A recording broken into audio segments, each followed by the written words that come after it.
चलो, तो कल आपने ओपीसी चेक किया, पढ़ा, पॉइंट हो गए याद सब कुछ? ओके चलिए। तो आज अपन नेक्स्ट टॉपिक स्टार्ट करने वाले, इनकॉर्पोरेशन ऑफ कंपनी। अब कंपनी को कैसे बनाया जाएगा उसका प्रोसेस। बहुत इजी प्रोसेस है, इसको अगर आपने अच्छे से याद किया तो कोई दिक्कत नहीं, एग्जाम में बहुत इजी आएगा। ये 7 मार्क का अगर क्वेश्चन आता है जनरली, अगर आया तो एग्जाम में। तो आज अपना सेशन नंबर 2 है। एक minute, session number 2।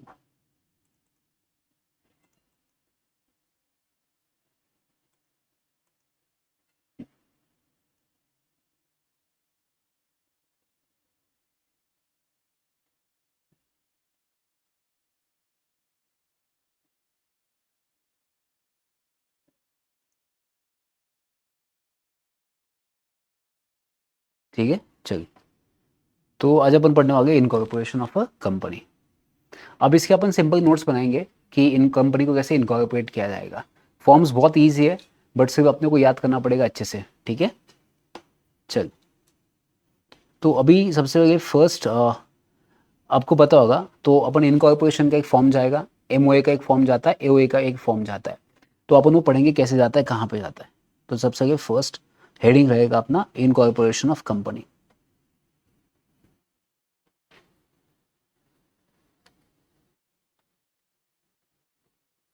Incorporation of company. अब आपको चाहे कोई भी कंपनी बनानी हो, चाहे आपको ओपीसी बनाना हो, चाहे फॉर एग्जांपल प्राइवेट कंपनी बनाना हो, चाहे पब्लिक कंपनी बनाना हो, सबका प्रोसेस सेम ही होगा, ठीक है। आप सबसे पहले फर्स्ट मेक श्योर दैट जब भी आपको कंपनी बनानी है, तो आपको पहले आइडेंटिफाई करना पड़ेगा कि आपको कौन सी कंपनी बनानी है। Private company, public company, OPC company, section 8 company. तो अपन ने स्टार्टिंग में पढ़ा था, अगर आपको याद होगा, कि एक सबसे पहले फर्स्ट फॉर्म जाता है, कौन सा? INC 32 फॉर्म जाता है। इसका अभी का नाम, इन्होंने जो नया नाम दिया है उसका नाम है स्पाइस E+ फॉर्म। तो ये अभी का लेटेस्ट फॉर्म है। प्लस इसके साथ साथ आपको एक फॉर्म फाइल करना पड़ेगा, वो जाएगा आपका INC 33 जाएगा। 33 इसके लिए जाता है, मेमोरेंडम ऑफ एसोसिएशन के लिए जाता है। देन इसके साथ साथ आपका और एक फॉर्म जाएगा INC 34।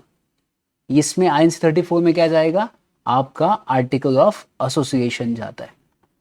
अब ये तीनों फॉर्म आपको कहाँ पे फाइल करने हैं? तो ये तीनों फॉर्म आपको कहाँ पे फाइल करने हैं? जहाँ पे आपका कहाँ होगा? रजिस्टर ऑफ ऑफिस, मतलब रजिस्टर ऑफ कंपनीज होगा, ROC होगा। बट ये ROC कैसे डिसाइड होता है? तो ये इसका जो ज्यूरिडिक्शन होगा, इसका जो ज्यूरिडिक्शन मतलब इसका जो स्कोप होगा, इसका जो एरिया होगा, वो डिपेंड करता है कि आपका कहाँ पे होगा। रजिस्टर्ड ऑफिस जहाँ पे होगा, वहाँ पे आपका ROC का ऑफिस होगा, ठीक है। तो जहाँ पे आपका रजिस्टर ऑफिस होगा, वहीं पे आपको उस ROC के पास आपको ये डॉक्यूमेंट्स फाइल करने पड़ेंगे, ठीक है। चलिए, पॉइंट नंबर 2। अब आपको पता है पॉइंट नंबर 2 में आपको चार्ट बुक मिला? अच्छा ओके। पॉइंट नंबर 2 में क्या लिखा है बच्चों? पॉइंट नंबर 2 में ये लिखा है कि ये जो MOA होगा, ये साइन करना पड़ेगा किसको? ऑल सब्सक्राइबर्स को। All subscriber with 1 witness. तो मतलब अभी सब्सक्राइबर कैसे होंगे, कैसे डिफाइन करोगे सब्सक्राइबर कितने होते हैं? कैसे पता चलेगा सब्सक्राइबर कितने आपके? तो ऑल सब्सक्राइबर मतलब क्या होगा, मैं आपको बताता हूं। ऑल सब्सक्राइबर ने क्या करना चाहिए? साइन करना चाहिए। जब ये साइन करेंगे, इनके साथ साथ एक बंदा क्या होगा? एज अ विटनेस होगा। अभी ऑल सब्सक्राइबर का मतलब क्या होगा? जैसे अगर प्राइवेट कंपनी है तो मिनिमम कितने लोग चाहिए? 2, तो वो सब्सक्राइबर है। पब्लिक कंपनी के लिए 7, ओपीसी के लिए 1, तो ये सब्सक्राइबर है स्टार्टिंग वाले। तो ये साइन करेंगे, प्लस इनके सामने एक विटनेस होगा। तो साइन कहाँ पे करना है? जो एमओए के पेजेस होते हैं, उसकी हर पेज पे साइन करना पड़ता है आपको। अब मैं आपको एक तो प्रैक्टिकल दिखा दूँ ताकि आपको थोड़ा सा और आइडिया बन सकता है। यहाँ पे नेट कनेक्टेड है, हाँ नेट कनेक्टेड है। मैं अब आपको एमओए दिखाता हूँ, एमओए ऑफ रिलायंस इंडस्ट्रीज का दिखाता हूँ। अब ये रिलायंस कंपनी का एमओ है, ठीक है, मेमोरेंडम ऑफ अंडरस्टैंडिंग। ये कंपनी सेक्रेटरी होता है जनरली, इसको बनाता है। अब अपन यहाँ पे देखेंगे, यहाँ पे क्लॉज देखेंगे अपने को। अभी मैं आपको बताता हूँ सब्सक्राइबर क्लॉज कैसे होता है, ठीक है। ये कंपनी का इनकॉर्पोरेशन होता है, सर्टिफिकेट ऑफ इनकॉर्पोरेशन होता है ये कंपनी का। ये हिंदी में भी होता है, ठीक है। अभी ये अपना ये स्टार्टिंग के सर्टिफिकेट्स है, ये कंपनी का रजिस्टर ऑफिस। अब नीचे आपको दिखा दो, इसमें साइन होता है एमओए का, हाँ, अब देखिए ये जो देखिए इनके सब्सक्राइबर, अब ये कौन सी कंपनी, रिलायंस इंडस्ट्रीज लिमिटेड, अब ये पब्लिक कंपनी है, तो क्या करना पड़ेगा पता है, तो इनको ना ऐसे लिस्ट देनी पड़ती है। लिस्ट मतलब देखिए 1 2 3 4 5 6 7 लोग हैं, तो इनके सामने इनका एड्रेस है, प्लस इनको कुछ ना कुछ शेयर्स लेना पड़ता है, कॉन्ट्रीब्यूशन देना पड़ता है। एंड नीचे जैसे ये सब कुछ करेंगे ना, तो इसके बाद नीचे एकदम लास्ट में इनका सिग्नेचर होगा, तो इनको सबको साइन करना पड़ेगा। तो अभी इस केस में पब्लिक कंपनी में टोटल 7 लोग हैं, तो इन सातों को साइन करना पड़ेगा। तो ये सब्सक्राइबर्स होते हैं in front of one witness. अब इन्होंने इनके सामने क्या दिया है, इनके जैसे नाम, इनके सामने क्या है, इनका एड्रेस दिया है, तो आपको नेम एड्रेस डिटेल देना पड़ेगा, प्लस आप कितने शेयर्स लेना चाहते हो वो भी बताना पड़ेगा। कि अगर कंपनी 1 लाख रुपए कैपिटल है एंड फॉर एग्जाम्पल 10,000 रुपीज का एक शेयर्स है, मतलब 10 शेयर्स है, तो कौन कितने शेयर्स लेने वाला है वो आपको बताना पड़ेगा। तो यहाँ पे बाजू में 500 शेयर्स 100 शेयर्स ऐसा बताया। अब यहाँ पे कहीं भी ना रिलायंस इंडस्ट्रीज के इसमें मुकेश अंबानी का नाम नहीं है, सभी साउथ इंडियन लोग हैं, बाद में इस कंपनी को एक्वायर किया है। तो शेयर जो मुकेश अंबानी वो शेयर होल्डर है, वो सब्सक्राइबर नहीं था स्टार्टिंग में जब कंपनी बनाई गई। तो जब भी आप एग्जाम में आंसर्स लिखते हो ना, make sure that correct word आने चाहिए। तो बच्चे क्या कहते हैं, शेयर होल्डर लिखते हैं, तो MOU should be sign by the subscriber, क्योंकि शेयर होल्डर तब होते भी नहीं, तो इसकी वजह से मार्क्स कम आते, बिकॉज अपना आंसर राइटिंग प्रैक्टिस वैसा होना चाहिए। ठीक है, तो यहाँ पे अपन ने क्या लिखा अभी कि ऑल सब्सक्राइबर साइन करना चाहिए, विथ वन विटनेस के साथ आपको साइन करना पड़ेगा। हाँ, अभी यहाँ पे एग्जाम में क्वेश्चन आया है, अब मैं आपको बहुत अच्छे से बताता हूँ, ध्यान सुनना। अब यहाँ पे बोला कि आपका जो सब्सक्राइबर वो इलिटरेट है, मतलब पढ़ा लिखा नहीं, अंगूठा छाप, क्योंकि सब्सक्राइबर कोई भी हो सकता है ना, जिसका एज 18 है वो कोई भी हो सकता है, क्योंकि सब्सक्राइबर बनने के लिए कोई क्वालिफिकेशन नहीं है। बट सर अगर मेरा सब्सक्राइबर इलिटरेट है तो क्या होगा। अब एग्जाम में इसके ऊपर क्वेश्चन आया, अभी जो पॉइंट सीखेंगे वो एग्जाम में क्वेश्चन आता है। तो यहाँ पे अपन ना सब्सक्राइबर्स के टाइप देखेंगे कि सर अगर मेरे सब्सक्राइबर्स ऐसे हुए तो क्या क्या ऑप्शंस बन सकता है। तो ये कह रहा है कि अगर आपका सब्सक्राइबर्स फॉर एग्जाम्पल इलिटरेट है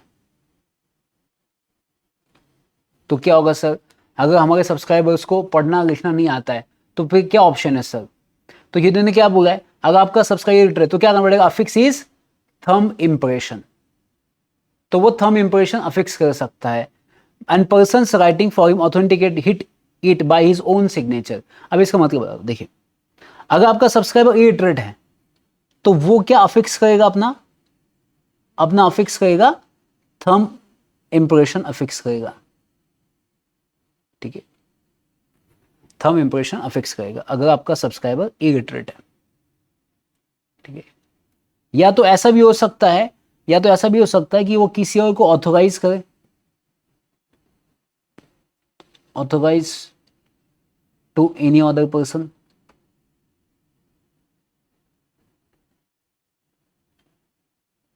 ठीक है, तो अगर इन केस एग्जाम में ऐसा क्वेश्चंस बना कि अगर आपका सब्सक्राइबर इलिटरेट है तो क्या ऑप्शन आपके पास है, तो पहले पूछेंगे क्या ये सब्सक्राइबर बन सकता है क्या, तो बन सकता है।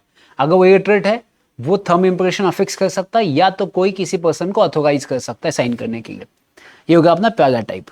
अब दूसरा टाइप देखिए यहाँ पे क्या बोला सर, वो कहता है कि अगर फॉर एग्जाम्पल हमारा सब्सक्राइबर बॉडी कॉर्पोरेट है, मतलब कंपनी है, तो उस केस में कौन साइन करेगा, क्योंकि कंपनी आर्टिफिशियल है, तो कंपनी के ब्याह पे कौन साइन करेगा, डायरेक्टर और ऑफिसर और एम्प्लॉय। बट उसके लिए क्या ऑथोराइज करना चाहिए, बोर्ड रेजोल्यूशन, मतलब बोर्ड ऑफ डायरेक्टर्स ने ऑथोराइज करना चाहिए कि आप कंपनी के बिहाफ पे शेयर्स ले सकते हो या सब्सक्राइबर बन सकते हो। तो सेकंड मेरा अगर इन केस, अगर मेरा for example second in case अगर मेरा सब्सक्राइबर कॉर्पोरेट है, मतलब कंपनी है, तो उस केस में कौन साइन करेगा, तो उस केस में मेरा डायरेक्टर साइन कर सकता है, या तो कोई ऑफिसर साइन कर सकता है, या तो कोई एम्प्लॉय साइन कर सकता है एज अ सब्सक्राइबर। बट इनके पास क्या होना चाहिए, इनका बोर्ड रेजोल्यूशन होना चाहिए कि भाई साहब हमको ऑथोराइज किया है कि हम कंपनी के बिहाफ पे साइन कर सकते हैं एज अ सब्सक्राइबर। बट याद रखना, जब ये सब्सक्राइबर बनेंगे ना डायरेक्टर्स, ये खुद शेयर्स नहीं ले सकते। अभी जैसे फॉर एग्जांपल रिलायंस कंपनी है, अब रिलायंस कंपनी में एक कंपनी बनाना चाहता हूँ XYZ, अब मेरी XYZ कंपनी है, तो मैं अगर रिलायंस कंपनी ने मुझे ऑथोराइज किया कि आप जाके साइन करना कंपनी के बिहाफ पे, क्योंकि कंपनी खुद नहीं आ सकती, तो कंपनी के बिहाफ पे मैं साइन करने के लिए आया। कंपनी ने फॉर एग्जांपल, आप समझिए, एग्जांपल देता हूं आप समझिए, फॉर एग्जांपल यहाँ पे ABC लिमिटेड है, प्राइवेट पब्लिक कंपनी, इनके टोटल 10 शेयर्स है। ठीक है, तो इनको पब्लिक कंपनी को कितने सब्सक्राइबर चाहिए, मिनिमम 7 सब्सक्राइबर चाहिए। तो एग्जाम्पल आप समझिए, टोटल 7 सब्सक्राइबर है, सबने एक एक दो दो शेयर्स लिए, ठीक है। अब मैं अगर रिलायंस कंपनी के बिहाफ पे आया यहाँ पे साइन करने के लिए, तो मैंने फॉर एग्जाम्पल यहाँ पे रिलायंस कंपनी के बिहाफ पे साइन कर दिया कि रिलायंस कंपनी ने साइन कर दिया, उसके बिहाफ पे मैंने साइन किया है, तो मैंने ऑथोराइज, और मेरे पास क्या बोर्ड रेजोल्यूशन है। बट मैं खुद इस कंपनी में सब्सक्राइबर नहीं बन सकता, मतलब मैं खुद शेयर्स नहीं ले सकता इनके, क्योंकि फिर दो हो जाएंगे ना। एक कंपनी के बिहाफ पे मैं आया, उनका सब्सक्राइबर साइन किया, मैं किसके बिहाफ पे आया था, कंपनी के, रिलायंस कंपनी के। अब मैं खुद यहां पे सब्सक्राइबर नहीं बन सकता ना, मैं भी खुद, मतलब इन केस ऑफ इंडिविजुअल कैपेसिटी में अगर बात करूं, मैं खुद के नाम पे यहां पे नहीं ले सकता शेयर्स, मैं यहां पे सब्सक्राइबर, मैं क्योंकि मैंने किसके बिहाफ पे साइन किया है। तो अगर आप समझिए मैं उनके बिहाफ पे साइन कर रहा हूं और मैं खुद भी शेयर्स लूंगा, तो फिर वो दो सब्सक्राइबर नहीं होंगे, एक ही सब्सक्राइबर होंगे ना। तो आप समझिए अगर यहां पे क्या से होता है, मैं आपको बताता हूं। यहां पे फॉर एग्जाम्पल रिलायंस कंपनी का नाम है, रिलायंस कंपनी ने एक शेयर्स परचेस किया, अब रिलायंस कंपनी साइन नहीं कर सकती, तो उसके बिहाफ पे अक्षय बेवड़े सर ने साइन कर दिया, मतलब मैं subscriber on behalf of company. अब मुझे खुद को सब्सक्राइबर बनना है, मैं नहीं बन सकता, क्योंकि आप एट ए टाइम एक ही सब्सक्राइबर बन सकते हो ना। अब मैं अगर खुद के नाम पे यहाँ पे शेयर्स परचेस करना चाहता हूं और मैं यहाँ पे साइन करना चाहता हूं, नहीं कर सकता, क्योंकि ऑलरेडी मैंने किसी और के बिहाफ पे शेयर्स परचेस किया है। तो आपको समझ रहे हो, आप एक कैपेसिटी में दो बार सब्सक्राइबर, हाँ, एक इंसान एक ही सब्सक्राइबर बनेगा। अब मुझे तो एक इंसान दो सब्सक्राइबर कैसे बन सकता है, क्योंकि एक कंपनी का सब्सक्राइबर, एक मेरे खुद के शेयर्स लिए हमने वो सब्सक्राइबर, तो आप एक इंसान को दो सब्सक्राइबर कैसे काउंट करोगे फिर, क्योंकि मिनिमम कितने लोग चाहिए, 7, तो आप खुद को दो होने चाहिए ना, बट आप एक ही हो, तो इसके से अपना 7 का नंबर काउंट नहीं होगा। आप समझिए अगर फॉर एग्जाम्पल यहां पे मैंने साइन किया एज अ सब्सक्राइबर, यहां पे भी मैंने साइन किया एज अ सब्सक्राइबर, तो 5 में से 2 गए, मैंने 2 जगह पे साइन किया, बट इंसान मैं कितना हूं, तो ये 5 + 1 6 हो जाएंगे ना फिर, तो सब्सक्राइबर 7 चाहिए ना अपने को, तो वो क्या है, समझा आपको। तो अगर आप किसी का नॉमिनी बन चुके हैं बीइंग एन सब्सक्राइबर किसी के बिहाफ पे, तो फिर आप खुद नहीं ले सकते, फिर नहीं ले सकते आप, मतलब मैं शेयर्स भी नहीं ले सकता और मैं किसी और का सब्सक्राइबर बन सकता हूं, या तो मैं शेयर लिया तो किसी और का सब्सक्राइबर नहीं बन सकता, तो आप डिसाइड कीजिए, ठीक है। अब तीसरा कौन आएगा, अभी बॉडी कॉर्पोरेट हो गया, फिर अभी तीसरा यहां पे बात कर रहा है बच्चों, कौन सा, यहाँ पे बात कर रहा है, अगर आपका सब्सक्राइबर कौन है, लिमिटेड लायबिलिटी पार्टनरशिप है, देन किसको ऑथोराइज करना पड़ेगा, पार्टनर्स, ठीक है। तो अभी इसमें अपन लिखेंगे कि अगर फॉर एग्जाम्पल हमारा सब्सक्राइबर लिमिटेड लायबिलिटी पार्टनरशिप है, तो यहां पे साइन कौन करेगा, साइन करेगा हमारा पार्टनर साइन करेगा, बट ये पार्टनर को साइन करने के लिए कंसेंट देना चाहिए बाकी पार्टनर्स ने,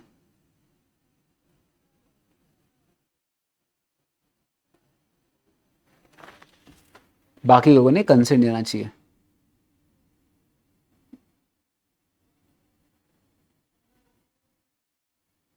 ठीक है।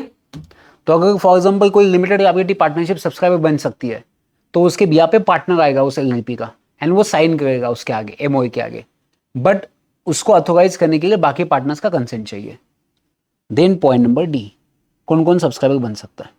अब सर मेरा सब्सक्राइबर फॉर एग्जाम्पल यहां पर लिखा है, अब देखिए जो मैंने आपको बोला ना, एक्सप्लेन किया था, in the about 2 cases authorise person can not take shares personally, वो नहीं ले सकता। अगर आपका सब्सक्राइबर फॉरेन नेशनल है, तो उस केस में क्या होगा, फॉरेन नेशनल तो रिसाइडिंग आउटसाइड इंडिया, तो उसका signature, address, proof of identity, वो क्या करना पड़ेगा, नोटराइज करना पड़ेगा। नोटराइज मतलब कौन करेगा पता है, पब्लिक ऑफिसर, नोटरी मतलब पब्लिक ऑफिसर होता है, तो उसका name, address, proof of identity. तो अपन क्या लिखेंगे, सर अगर हमारा सब्सक्राइबर फॉरेनर है और वो कहां पे रहता है, आउटसाइड इंडिया में रहता है, तो क्या वो सब्सक्राइबर बन सकता है, यस बन सकता है, बट उसका जो नेम होगा, उसका जो एड्रेस होगा, या तो उसका जो प्रूफ ऑफ आइडेंटिटी होगा, वो आपको क्या करना पड़ेगा, वो आपको नोटराइज करना पड़ेगा। नोटराइज का मतलब क्या होता है, नोटराइज बाय नोटरी, मतलब पब्लिक ऑफिसर होता है, नोटराइज बाय नोटरी, नोटरी का मतलब होता है पब्लिक। तो आपका ये नोटराइज है बेसिकली ये पब्लिक करेगा, मतलब कोई भी पब्लिक ऑफिसर कर सकते हैं, जनरली एडवोकेट होता है जो नोटराइज करता है, ठीक है। अब पॉइंट नंबर ई पढ़ेंगे। सर अगर हमारा सब्सक्राइबर, क्या लिखा है यहाँ पे, नेक्स्ट, अगर हमारा सब्सक्राइबर सर यहाँ पे क्या दिया है, person residing in a country outside the Commonwealth, मतलब क्या होता है, देखिए कॉमनवेल्थ मतलब क्या, is a group of associations जो कॉमन, उनके बीच में म्यूचुअल अंडरस्टैंडिंग है, तो वहां पे ज्यादा डॉक्यूमेंट्स नहीं लग सकते। बट ऐसा कॉमनवेल्थ कंट्री छोड़ के कोई दूसरे कंट्री से आता है तो उसको बहुत वेरिफिकेशन करना पड़ता है, एग्जामिन करना पड़ता है। कॉमनवेल्थ कंट्री मतलब क्या, कॉमन बेनिफिट के लिए कंट्री ने एक एमओई साइन किया है कि इस कंट्री के लोग अगर इंडिया में आएंगे ना तो ज़्यादा कंप्लेंस करने की ज़रूरत नहीं है, उनका एग्जामिनेशन ज़्यादा करने की ज़रूरत नहीं है, उनके ऊपर ट्रस्ट कर सकते हो आप। बट जो कॉमनवेल्थ कंट्री के मेंबर्स नहीं है, ऐसी कंट्री, तो उस केस में आपको कहना पड़ेगा, पता है, ऐसा अगर कोई कंट्री का बनना चाहता है सब्सक्राइबर तो उसको सर्टिफिकेट लेना पड़ेगा, certificate of the notary shall be authenticate, मतलब नोटरी से एक सर्टिफिकेट लेना पड़ेगा पब्लिक ऑफिसर से, प्लस उसको भी ऑथेंटिकेट करना पड़ेगा, किससे, कोई भी डिप्लोमेटिक ऑफिसर से। तो इसमें क्या लिखेंगे अपन, पता है, अगर मैं क्या कह रहा हूं, अगर फॉर एग्जाम्पल सर ऐसा कोई फॉरेनर है,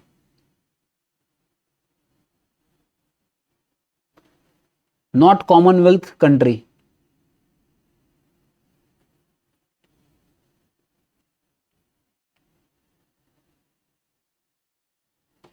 अगर वो कॉमनवेल्थ कंट्री का नहीं है, देन उस केस में क्या होगा कि जो नोटराइज सर्टिफिकेट होगा ना, वो नोटराइज सर्टिफिकेट आपको क्या करना पड़ेगा, ऑथेंटिकेट करना पड़ेगा। किससे ऑथेंटिकेट करना पड़ेगा, डिप्लोमेटिक ऑफिसर।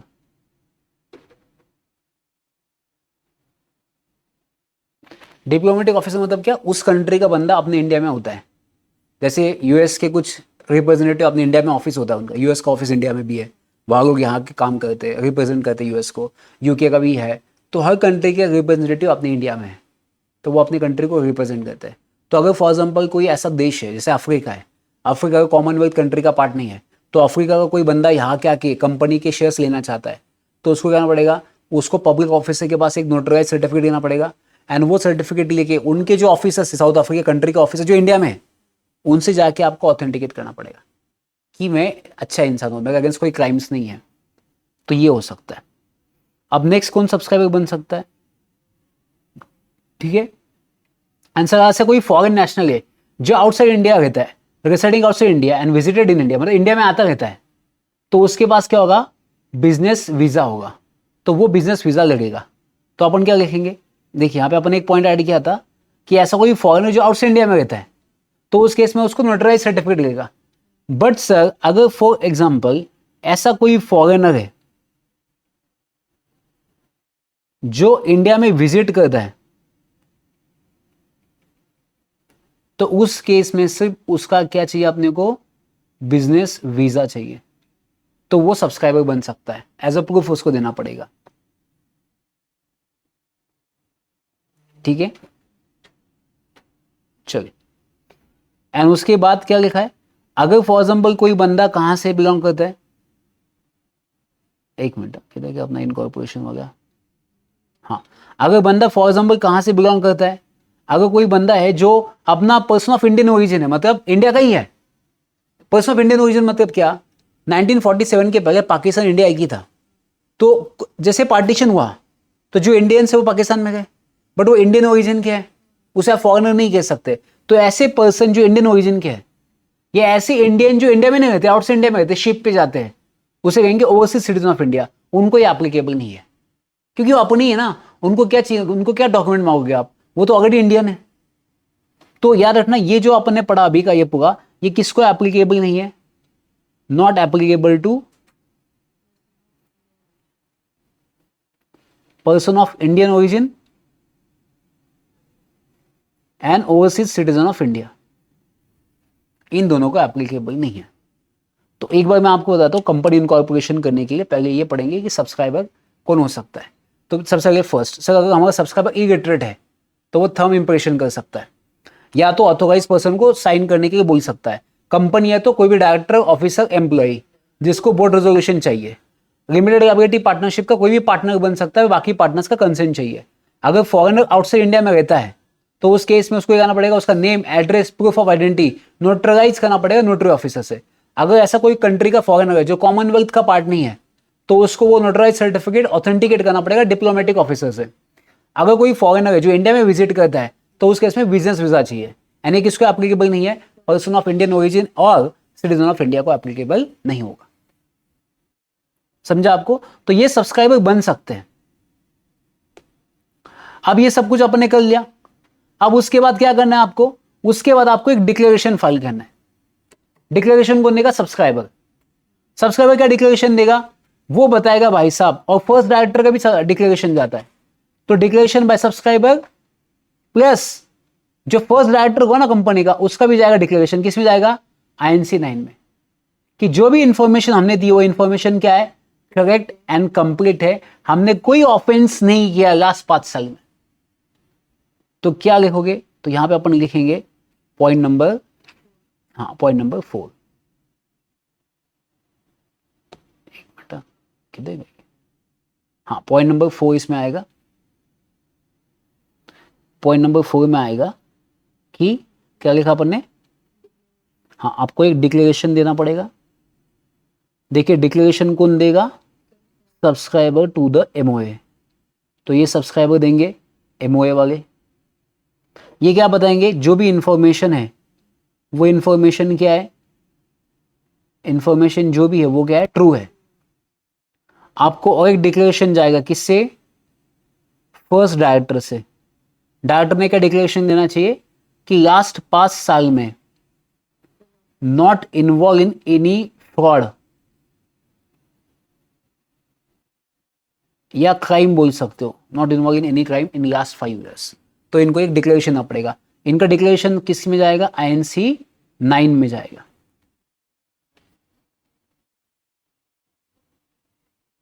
डायरेक्टर का डिक्लेरेशन INC 9 में होगा। हाँ डायरेक्टर का डिक्लेरेशन INC 9 में जाएगा। ठीक है, चलिए अब जैसे इन्होंने डिक्लेरेशन फाइल कर दिया INC 9 में, देन उसके बाद क्या होगा? आपको डायरेक्टर को अपॉइंट करने के उसका कंसेंट चाहिए DR2 में, प्लस उसका अपॉइंटमेंट फॉर्म के लिए कौन सा जाएगा? DR12 जाएगा। तो DR2 में उसका कंसेंट एंड DR12 में उसका अपॉइंटमेंट जाएगा। तो क्या लिखेंगे अपन यहाँ पे और एक पॉइंट ऐड कर देंगे अपन। क्या ऐड करेंगे? उसमें ऐड करेंगे पॉइंट नंबर 5। पॉइंट नंबर 5 में क्या ऐड करेंगे अपन? पॉइंट नंबर 5 ऐड करेंगे कि अगर किसी भी डायरेक्टर को अपॉइंट करना है तो DR3 में उसका कंसेंट लीजिए पहले, क्या आप अपॉइंट होना चाहते हो, प्लस DR12 आपको फाइल करना पड़ेगा। किसके साथ? ROC के साथ। DR12 किसका है? अपॉइंटमेंट का है। ठीक है, तो DR3 मतलब डायरेक्टर का स्टार्टिंग का DR आता है, तो DR में कंसेंट जाएगा DR3 में, एंड DR12 में क्या जाएगा? अपॉइंटमेंट फॉर्म जाएगा, ROC के साथ जाएगा। अब उसके बाद क्या प्रोसेस है? जैसे आपने ये फॉर्म फाइल कर दिया, उसके बाद क्या आएगा? अगर फॉर एग्जाम्पल अगर आप बैंकिंग सेक्टर में जाना चाहते हो तो RBI का परमिशन लगने वाला है। इंश्योरेंस सेक्टर में जाना चाहते हो तो आपको insurance regulatory development authority of India का परमिशन चाहिए, IRDA का। अगर आपको शेयर मार्केट में आते हो SEBI का परमिशन चाहिए, तो इस केस में। ठीक है, चलिए आगे लिखेंगे अपन, इसमें एक पॉइंट ऐड कर देंगे।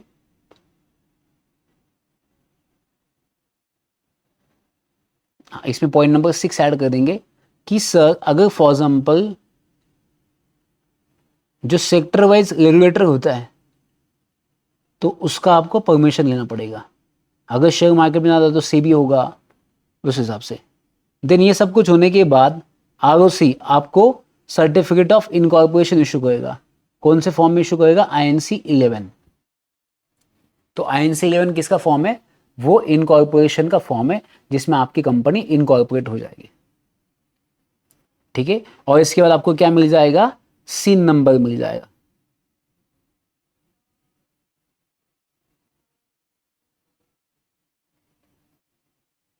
लास्ट पॉइंट क्या आएगा इसके अंदर? आपको क्या मिल जाएगा? पॉइंट नंबर 8 में आपको सीन नंबर मिल जाएगा। चलिए एक बार पढ़ लीजिए पूरा, अपने उसके बाद अपने क्वेश्चन देखने वाले ऑनलाइन होगा, आप भी देख लीजिए, और अपने इसके बाद इमीडिएटली क्वेश्चन सॉल्व करने वाले। कोई डाउट है तो मुझे बताइए।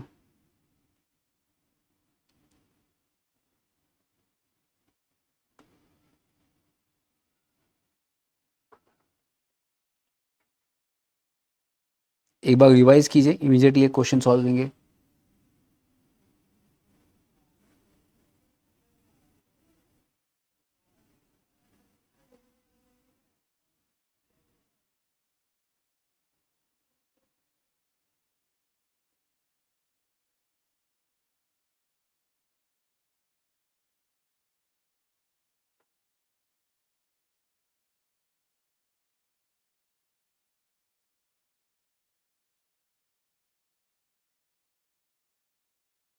चलिए, तो अपन एक पीछे वाला क्वेश्चन देखते हैं, एक बार देखा समझा, बहुत इजी प्रोसेस है, ज़्यादा लोड नहीं करने का। देखिए सबसे पहले फर्स्ट INC32 स्पाइस ई फॉर्म होता है, INC33 MOA, INC34 AOA। अब जो MOA होगा उसको साइन करना पड़ेगा, कौन साइन करेगा? All subscribers to the MOA, हाँ, वन विटनेस। अब ये सब्सक्राइबर कौन भी हो सकता है, कंपनी हो सकती है, पार्टनरशिप फॉर्म हो सकती है, आपकी बॉडी कॉर्पोरेट हो सकती है, फॉरेन नेशनल हो सकता है, फॉरेन नेशनल इन इंडिया हो सकता है, आउटसाइड इंडिया वाला भी हो सकता है। तो ये अपन ने पढ़ लिया टाइप्स ऑफ सब्सक्राइबर। तो ये सब कुछ होने के बाद आपको डिक्लेरेशन देना पड़ेगा। अब डिक्लेरेशन सब्सक्राइबर भी देगा कि जो भी इंफॉर्मेशन वो सही है, एंड डायरेक्टर डिक्लेरेशन देगा INC9 में कि हमने कोई भी क्राइम नहीं किया लास्ट 5 साल में। देन ये डिक्लेरेशन आपको सबमिट करने के बाद डायरेक्टर्स का DIR फाइल करना पड़ेगा, 3 में कंसेंट, DIR3 में कंसेंट जाएगा डायरेक्टर्स का, प्लस DIR12 में अपॉइंटमेंट फॉर्म जाएगा। देन उसके बाद अगर आपका कोई सेक्टर रेगुलेशन परमिशन है, RBI CB, वो परमिशन लेना पड़ेगा। उसके बाद ROC आपको सर्टिफिकेट ऑफ इनकॉर्पोरेशन इशू करेगा INC11 में, फिर आपको सीन नंबर मिल जाएगा। अब एग्जाम में ना एक क्वेश्चन आया था, आई थिंक जनवरी 26 का ही क्वेश्चन होगा मुझे लगता है।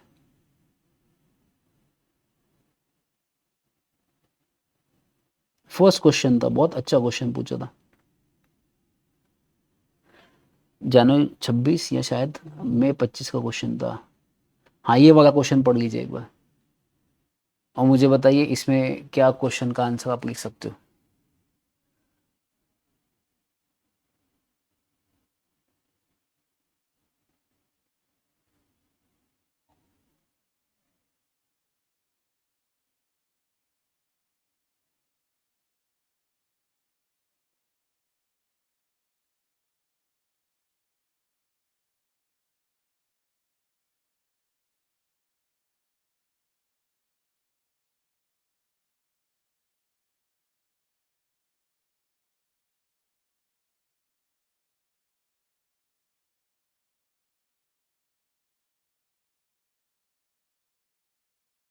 देखा आप लोगों ने क्वेश्चन? तो यहाँ पे उन्होंने बोला है कि अमरीश का नाम का बंदा था जिसने पोस्ट ग्रेजुएट कंप्लीट किया है मैकेनिकल इंजीनियर UK, तो वो इंडिया आ गया, उसको कंपनी स्टार्ट करना UK, उसको प्लेसमेंट नहीं मिला, बट उसको लगता है कि खुद का कंपनी बनाना है। तो Amrish belong to Barmer district का है, बाड़मेर डिस्ट्रिक्ट में रहता है, राजस्थान। इसके पेरेंट्स के एग्रीकल्चर लैंड है 20 एकड़, एंड ही उसको प्लान करना manufacture commercial drones use of agriculture harvesting and assisting supply chain process. For this purpose he plan to incorporate a private limited company. अब प्राइवेट लिमिटेड कंपनी उसको बनाना है, इसका मतलब कितने सब्सक्राइबर चाहिए प्राइवेट कंपनी के लिए? 2 सब्सक्राइबर चाहिए। तो इन्होंने बोला कि इधर क्या लिखा है, following persons as the first subscriber to the MOA। अब इन्होंने ये सब कुछ सब्सक्राइबर्स दिया आपको, ये इस पूरे नंबर सब्सक्राइबर्स दिए, ठीक है। तो आपने को चेक करना है कि इसमें कौन कौन सब्सक्राइबर बन सकता है। अब क्वेश्चन कितने मार्क का पूछा, ये 5 मार्क का है। तो सबसे पहले फर्स्ट, क्या अमरीश खुद बन सकता है हिमसेल्फ? यस, बन सकता है, उसके लिए कुछ नहीं है। देन रॉबर्ट है। अब रॉबर्ट कौन है? Is college friend of Amrish, is a citizen of UK and he is a technical expertise and in order to incorporate the company visited India on valid business visa। तो इसका क्या करना पड़ेगा आपको? बिजनेस वीजा चाहिए, तो ये सब्सक्राइबर बन सकता है। यह क्वेश्चन में आंसर दिया है। तीसरा, अभी 2 तो होगा अपने मिनिमम। तीसरा कौन है? एलिजा, कॉलेज फ्रेंड है, she is a citizen of Netherland and has a good business contact in European countries which will be immediately useful in marketing of the company's product. अब एलिजा है, अब वो किसकी citizen है? Netherlands की citizen है। अब ये फॉरेन नेशनल से जो बाहर की कंट्री में रहती है, तो इसको एक नोटराइज सर्टिफिकेट लेना पड़ेगा नोटरी ऑफिसर से, बस वो चाहिए, ये बन सकती है। तो इसका address, name and proof of identity notarise करना पड़ेगा इससे, नोटराइज ऑफिसर से। नेक्स्ट क्या लिखा है? गोमा देवी। अब गोमा देवी कौन है? गोमा देवी इसमें पैसा देना चाहती है, बट वो क्या है? इलिटरेट है। तो अपन ने पढ़ा था, क्या लगेगा? थंब इंप्रेशन या authorise to some other person to sign. Then उसके बाद क्या पूछा है? Good work technology limited partnership है, ये LLP है, तो कोई भी एक partner with the consent of other partners. Then ये कौन सी कंपनी है? Then director officer employee by passing a board resolution. Next, Amrish plan to have the register office of the propose company, कहां पे? जयपुर में उसको रजिस्टर ऑफिस डालना है, with a factory by the factory and works office of shall be Barmer. अभी factory Barmer में है, but register office कहां पे? जयपुर में। तो इसका अवश्य कौन आएगा? कहां पे आएगा? जयपुर में आएगा। जहां पे आपका रजिस्टर ऑफिस, वहां पे आपका अवश्य आएगा। For the incorporation of company an application for the registration to be filed with the registrar in the given case the initial subscriber to the company consist of 1 illiterate person. 2 foreign nationals, 1 LLP, 1 company. Discuss the procedure how these persons shall be subscriber to the MON article of association. कितना easy, अपन ने जो points निकाले वो same to same point है. 5 mark का question है. क्या आप आंसर लिख पाओगे? लिख सकते हो, लिखिए जल्दी से आंसर, मुझे दिखाइए एक बार.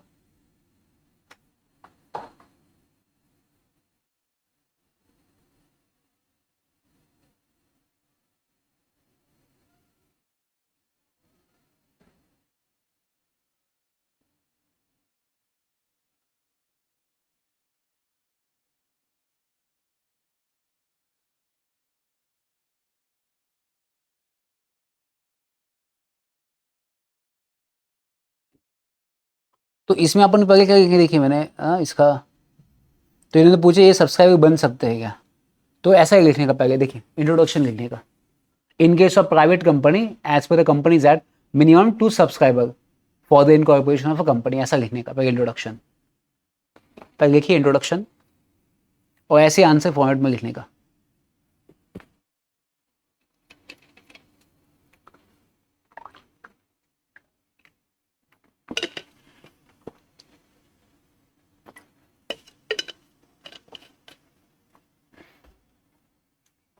इन केस ऑफ प्राइवेट कंपनी, और जितना लिखोगे उतना आपको याद होगा.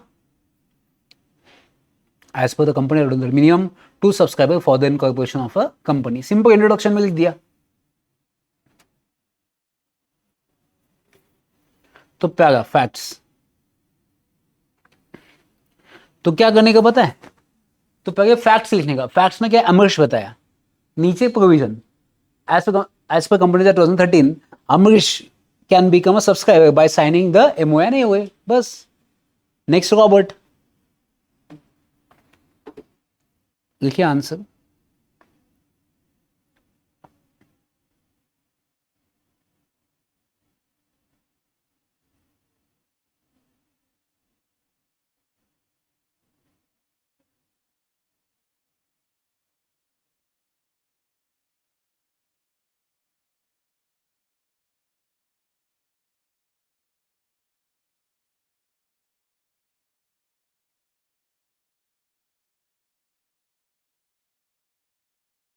लिखा, फर्स्ट का होगा. देन अमरीश के बाद कौन है, रॉबर्ट. अब रॉबर्ट कौन है, रॉबर्ट वो बिजनेस इंडिया पे आता है विजिट करने के लिए. तो क्या कहेंगे, he can become a subscriber as per the company 2013 by giving a copy of valid business visa.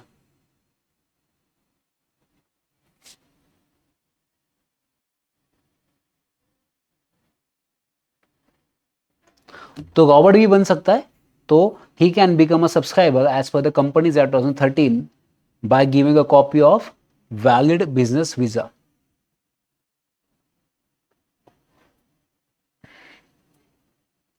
ठीक है. फैक्ट नंबर 3, कौन है, एलिजा. क्या एलिजा बन सकती है, यस. तो क्या लिखेंगे, फैक्ट नंबर 3 एलिजा, उसका प्रोविजन लिखेंगे. She can become a subscriber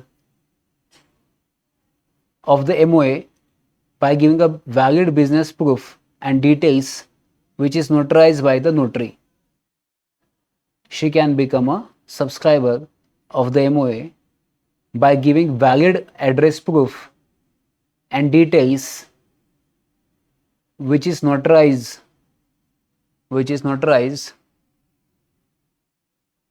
by notary.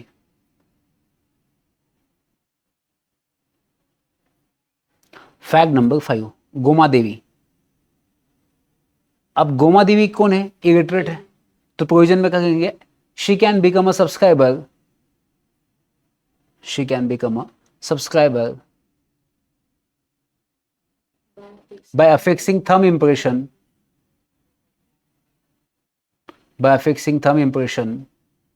or authorized to any other person,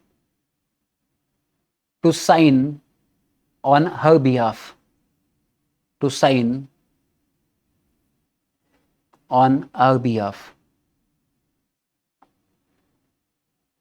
Then facts number 5, LLP. तो क्या लिखेंगे, LLP can become a subscriber, LLP can become a subscriber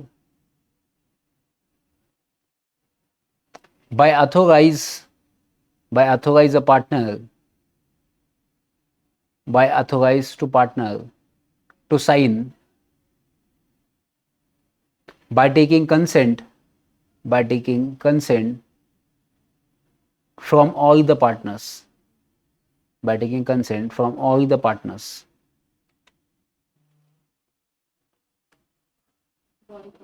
हाँ, then facts number 6, company.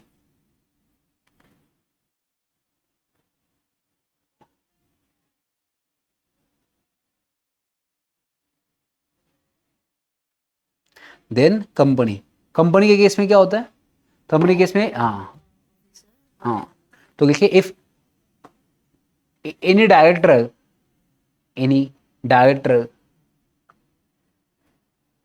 Comma officer और employee can become a subscriber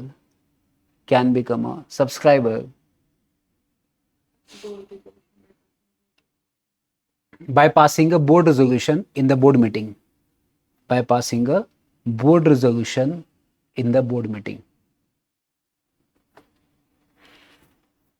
उसके नीचे conclusion.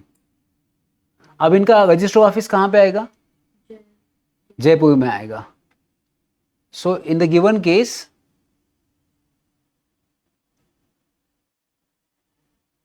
registered office in Jaipur,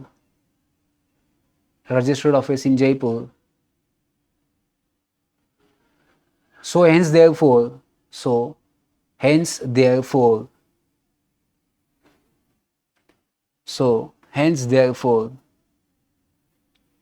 ROC नहीं so hence therefore application should be filed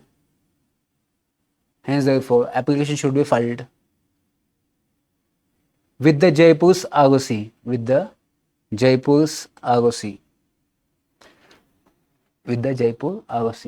तो उसको जयपुर की ROC के साथ एप्लीकेशन फाइल करना पड़ेगा. कितना पेज का आंसर होगा? देखो कैसे दिख रहा है. सफिशिएंट है. 5 मार्क की आता, 5 में से 5 मार्क आ जाएंगे. इजी था. तो ऐसे पता करना पड़ेगा कि कहाँ का क्वेश्चन आता है. अब इसके आप कभी भूल नहीं पाओगे सब्सक्राइबर कौन बन सकता है.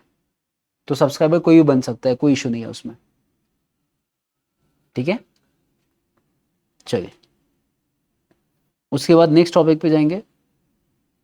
उस टॉपिक पे क्या, अभी देखिए एक टॉपिक ऐसा है कि 447 का मतलब क्या होता है? 4 लोग मिलके साथ में फ्रॉड करते हैं. उसको ऐसा याद करने का, कैसे याद करने का? 4 लोग मिलके साथ में फ्रॉड करते हैं. 447 इसका मतलब अगर कोई फ्रॉड करेगा कंपनी में तो उसके लिए पेनल्टी है. फ्रॉड के केस में फ्रॉड का मतलब क्या होता है कि जैसे फॉर एग्जांपल आप किसी फैक्ट को छुपाना चाहते हो या कंसील करना चाहते हो, मतलब फैक्ट्स को छुपाना, या डिसीव मतलब किसी को फंसाना. तो ऐसा अगर आपका कोई इंटेंशन है तो उस केस में पेनल्टी है. अब पेनल्टी थोड़ा चेंज होता है. मतलब कैसे चेंज होता है कि आपका कैपिटल, आपका टर्नओवर कितना है, सेल कितना है, उसके हिसाब से पेनल्टी चेंज होगा. इन्वॉल्वमेंट कितना है.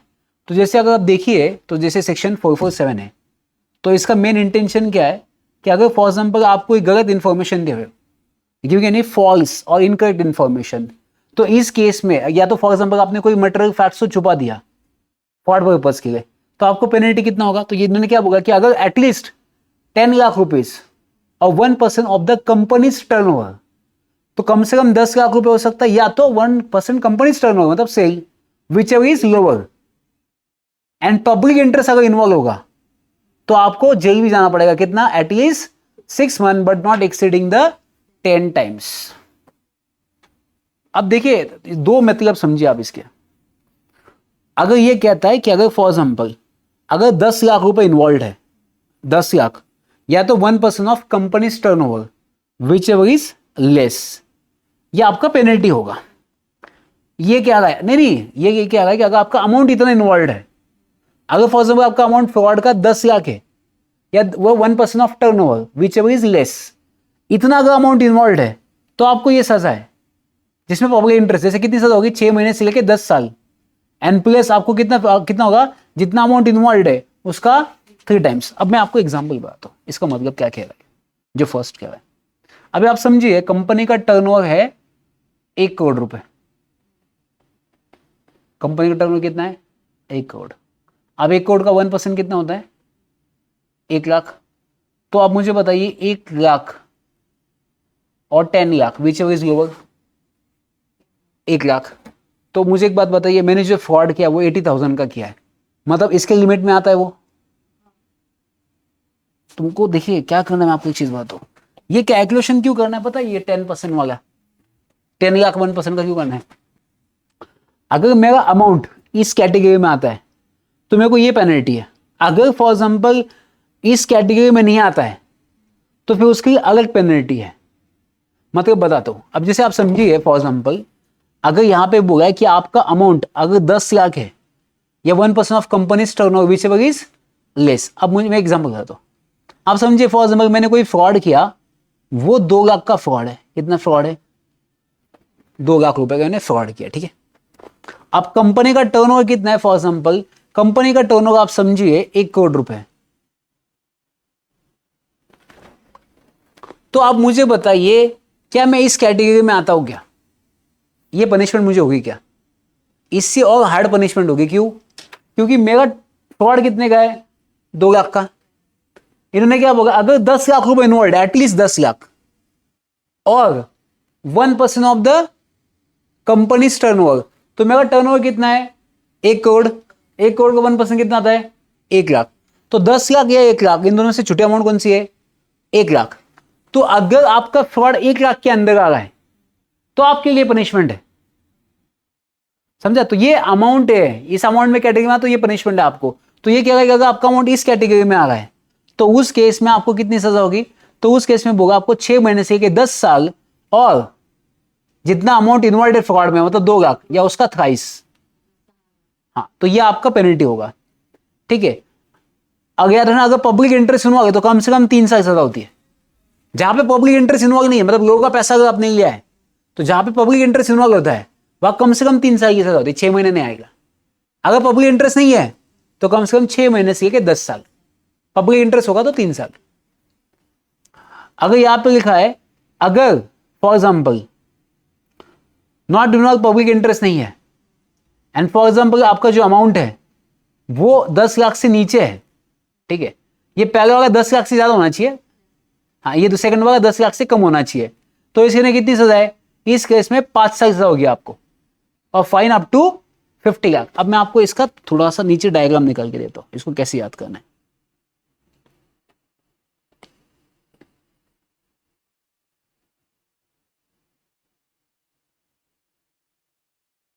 क्योंकि ये एग्जाम में ना इसके ऊपर कहीं ना कहीं क्वेश्चन बनता है। फॉल्स और इनकरेक्ट इंफॉर्मेशन देते हो आप तो क्या होगा? तो कोई बंदा अगर फॉल्स इंफॉर्मेशन प्रोवाइड करता है आपको, तो उस केस में अपना कौन सा सेक्शन आएगा? 447 आएगा। 4 लोग मिलकर साथ में फ्रॉड करते हैं। अब इसमें 2 चीज हो सकती है। अगर ये कह रहा है कि फॉर एग्जाम्पल आपका जो अमाउंट है 10 लाख और 1% ऑफ टर्नओवर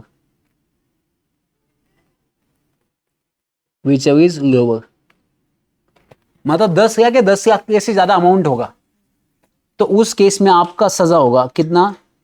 6 महीने से लेके 10 ईयर्स, ठीक है। एंड दूसरा जो अमाउंट होगा वो कितना होगा? जितना आपका अमाउंट इन्वॉल्व है वो plus thrice of the amount.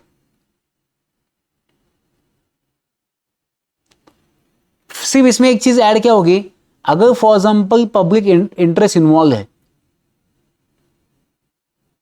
तो इस केस में क्या होगा, जो 6 महीने होता ना उसकी जगह 3 साल से 10 साल हो जाएगा, बस यही चेंज है।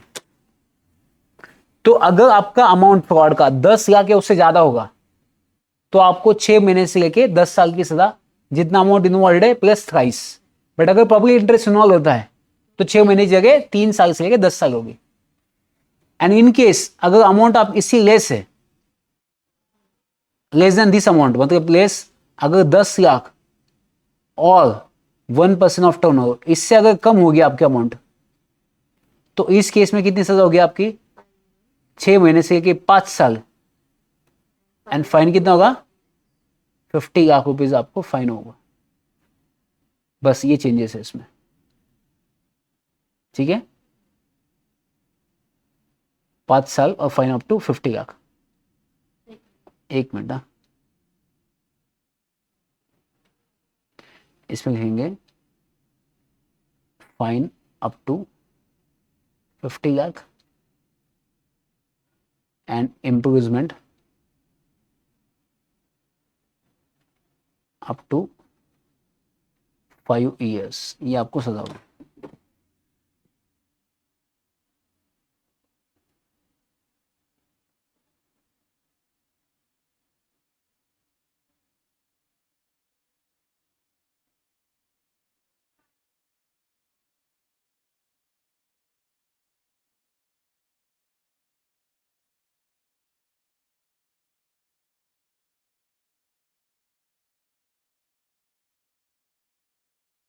ठीक है, तो अगर सिंपल सी बात है, तो अगर फॉर एग्जाम्पल आपने कोई ऐसा फॉल्स इन्फॉर्मेशन दिया इनकॉर्पोरेशन करते समय, तो उसमें अगर 10 लाख या 1% of turn over which is less, इससे ज़्यादा अमाउंट है, तो उस केस में आपको ये फाइन होगा 6 महीने से लेकर 10 साल, और अमाउंट और थ्राइस अमाउंट।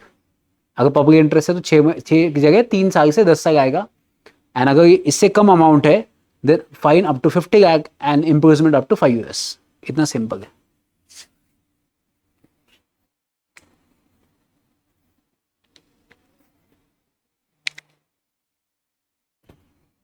ठीक है, तो आपने इनकॉर्पोरेशन देखा, उसका पनिशमेंट भी देख लिया आपने। अब यहां पे बोला कि ट्रिब्यूनल भी ऑर्डर पास कर सकता है। अब देखिए ट्रिब्यूनल के पास क्या क्या पावर्स है, कि अगर ट्रिब्यूनल भी ऑर्डर पास कर सकता है, एग्जाम में क्वेश्चन आता है कि ट्रिब्यूनल के पास क्या पावर। ट्रिब्यूनल मतलब क्या, अब पहले कोर्ट थे, तो कोर्ट की जगह उन्होंने एनसीएलटी बनाया, नेशनल कंपनी का ट्रिब्यूनल। ये फास्ट डिसीजन पास करते हैं, इसमें जज नहीं होते, इसमें एक्सपर्टीज होते हैं, और इनको टाइम लिमिट होता है, 6 महीने के अंदर डिसीजन पास करना पड़ता है।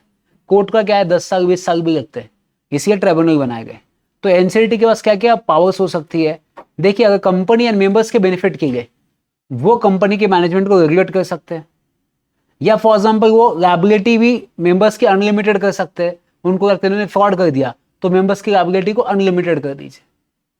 या तो ये ऐसा ऑर्डर पास कर सकते हैं जिसमें वो क्या कर सकते हैं, डायरेक्ट नेम कंपनी का निकाल सकते हैं, या सीधा वाइंडिंग अप निकाल सकते हैं। तो कभी कभी एग्जाम में ये क्वेश्चन आता है कि ट्राइब्यूनल के पास क्या पावर है, ट्राइब्यूनल के पास क्या क्या पावर है, ट्राइब्यूनल क्या क्या ऑर्डर पास कर सकता है। तो सिंपल सी बात है कि याद रखना, ट्राइब्यूनल रेगुलेट भी कर सकता है मैनेजमेंट को।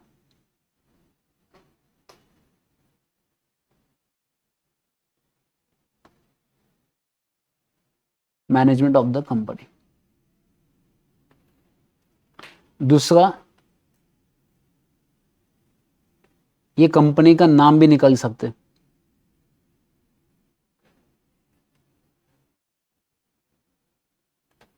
तीसरा, ये कंपनी को वाइंड अप भी कर सकते हैं। एंड चौथा, और क्या कर सकते हैं ये, liability। हाँ, कि जो मेंबर्स की लायबिलिटी है वो अनलिमिटेड कर सकते हैं। हाँ, मेंबर्स लायबिलिटी क्या कर सकते हैं, डायरेक्ट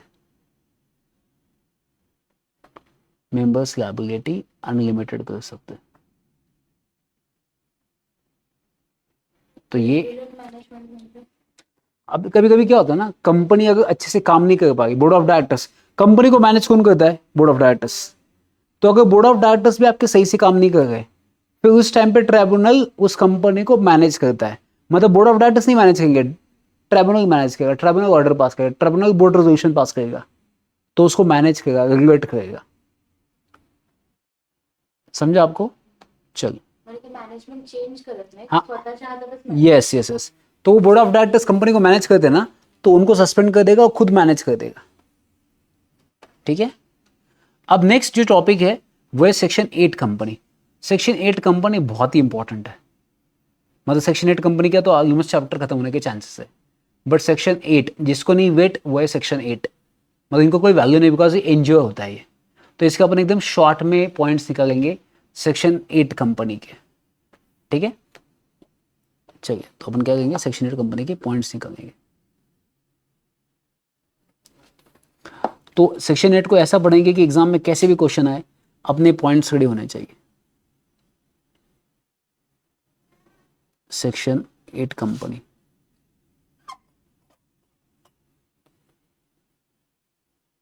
इसके पहले आपने ऐसे पॉइंट्स निकाल के क्वेश्चन अटेम्प्ट किया है? जे इम्पॉर्टंट असे सेक्शन्स आहेत हम्म, त्यातच केलं. काल तुम्ही शिकवताना मला रिअलाइज झालं की अरे हा पॉईंट आपण कधी वाचलाच नाही मागच्या एक वर्षामध्ये त्या स्पेसिफिक टॉपिक मधला. अच्छा, पण मी हसले होते काल तुम्ही शिकवत असताना. हाँ हाँ हाँ।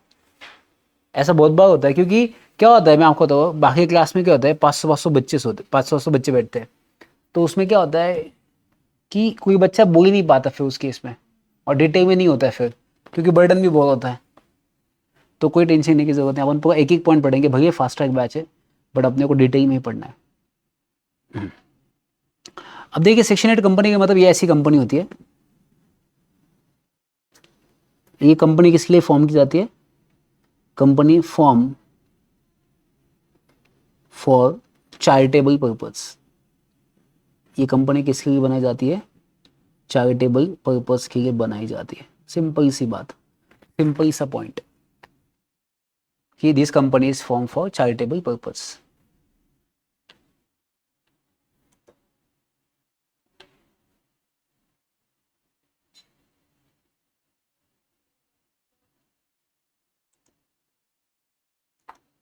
ठीक है, चलिए अब इसके क्या पॉइंट्स निकालेंगे।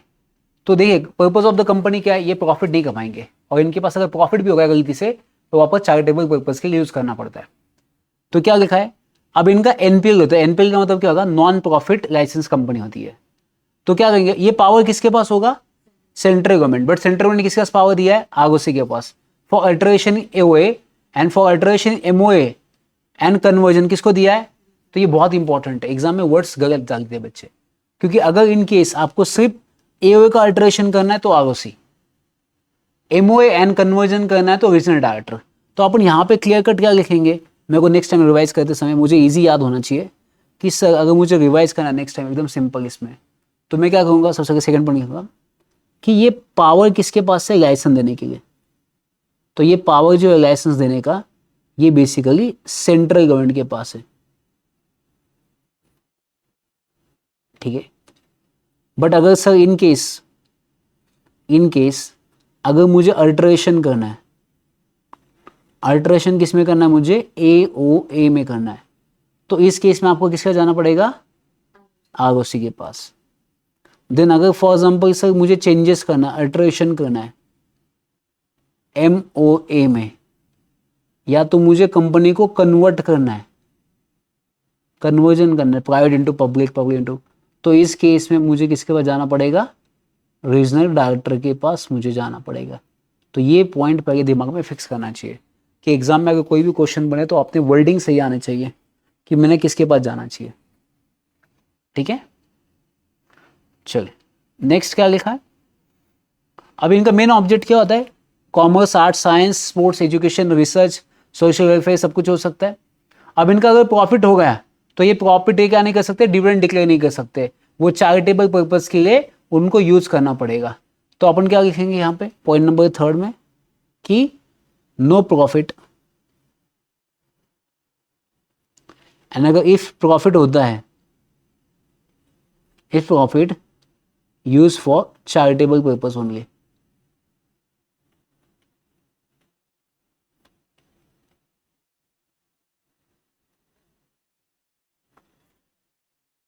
No declaration of dividend.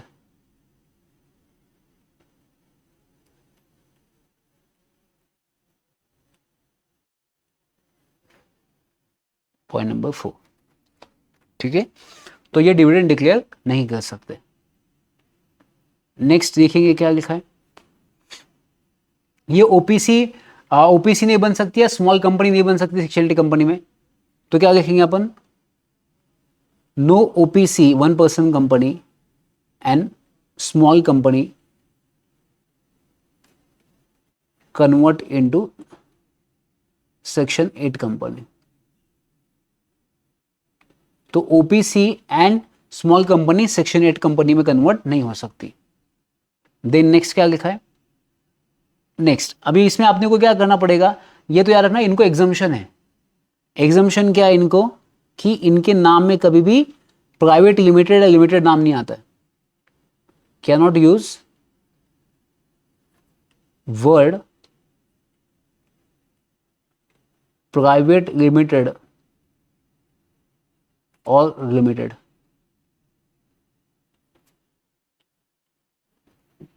तो इनको लिमिटेड या प्राइवेट लिमिटेड नाम यूज करने की जरूरत नहीं है, जो बाकी लोगों को कंपलसरी होता है। ठीक है, चलिए अब डिक्लेरेशन भी देना पड़ेगा, सेम अपन ने पढ़ा था वो सेम जाएगा। कौन सा?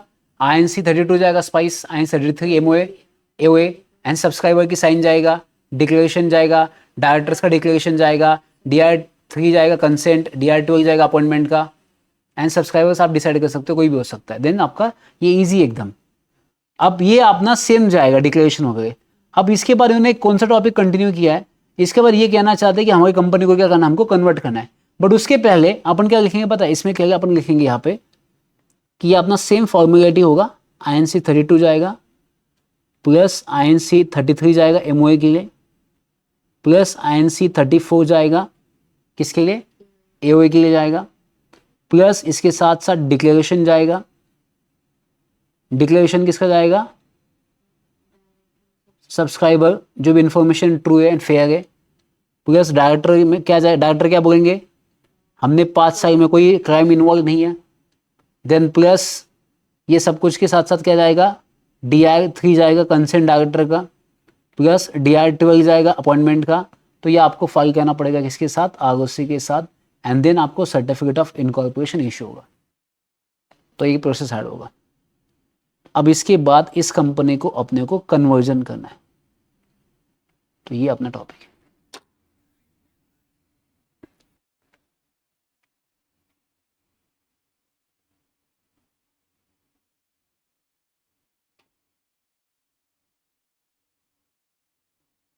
ठीक है, समझा आपको? डिफिकल्ट नहीं है, बहुत ईजी है, बट पॉइंट्स बनाना चाहिए। अभी मुझे तो कल जाके एग्जाम में अगर सेक्शन 8 कंपनी का टॉपिक आया तो कन्वर्जन करें नॉर्मल, तो क्या आप लिख नहीं सकते सेक्शन 8 कंपनी क्या होती है? ये पॉइंट सफिशिएंट है, 6-7 पॉइंट लिखे अपन ने। तो क्या सोचने का, देखिए सेक्शन 8 कंपनी का आपको बनाना है तो पहले नॉट फॉर प्रॉफिट ओनली। दूसरा, सेक्शन 8 कंपनी के नाम में एग्जम्पशन होता है, वो प्राइवेट लिमिटेड लिमिटेड नाम नहीं यूज करते। सेक्शन 8 कंपनी में कन्वर्ट नहीं हो सकता OPC and small company. Point number 4, section 8 company profit नहीं जनरेट कर सकते, अगर प्रॉफिट हुआ तो चैरिटेबल पर्पज के यूज करना है, डिविडेंड डिक्लेयर नहीं कर सकते। अगर आपको लाइसेंस लेना है तो सेंट्रल गवर्नमेंट के पास जाना पड़ेगा, बट अगर AOA में अल्टरेशन करना है तो ROC के पास, बट MOA एंड कन्वर्जन के केस में रीजनल डायरेक्टर के पास जाना पड़ेगा। इनकॉर्पोरेशन करने के लिए INC 32 जाएगा, स्पाइसी 33 MOA, 34 AOA जाएगा। देन डिक्लेरेशन बाय सब्सक्राइबर और डिक्लेरेशन बाय डायरेक्टर्स INC 9 में जाएगा, प्लस इनके साथ एक विटनेस भी रहेगा, प्लस डायरेक्टर का DR3 जाएगा कंसेंट, DR12 जाएगा अपॉइंटमेंट का, एंड ROC उसके बाद सर्टिफिकेट ऑफ इनकॉर्पोरेशन इशू करेगा। खत्म प्रोसेस। इजी क्वेश्चन आएगा कि अगर कभी जाके एग्जाम में क्वेश्चन पूछा कि सेक्शन 8 कंपनी कैसी बनाई जाती है तो आप उसका आंसर्स लिख सकते हो। क्लियर है? एक मिनट, कोई क्वेश्चन पेपर, अपने क्वेश्चन पेपर नहीं निकाला अभी तक? निकाला, एक बार क्वेश्चन पेपर देखना, कई सेक्शन 8 कंपनी पे कोई क्वेश्चन आया अभी तक?